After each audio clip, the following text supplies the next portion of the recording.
होते.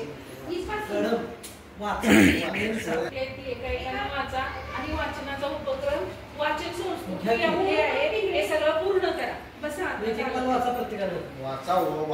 आभारात सांगितलं. अष्टप्रधानाचे मंत्री तयार झालेले होते की जे स्वप्न राज्याभिषेकाचं शहाजीराजांनी पाहिलेलं होतं ते स्वप्न शिवाजी महाराजांनी पूर्णत्वास नेलं आणि त्याच्यामध्ये हे महावेदीवर अग्नी आणि ग्रह यांची प्रतिष्ठापना करून वेद मंत्रांच्या घोषात होम हवन झाले. यानंतर महाराजांनी समंत्र स्नान व त्यानंतर पंचामृत स्नान केले. अत्यंत त्रोटक आहे पण ते अतिशय मार्मिक आहे. राज्याभिषेकाच्या महत्त्वाबद्दल हा बखरकार 2च वाक्य लिहून जातो पण त्या वाक्यात सर्व शिवचरित्राचे सार येऊन जाते. तो म्हणतो, या युगी सर्व पृथ्वीवर म्लेच्छ बादशहा मराठा पातशाह एवढा छत्रपती झाला. ही गोष्ट काही सामान्य झाली नाही. ही खरोखरच असामान्य गोष्ट होती.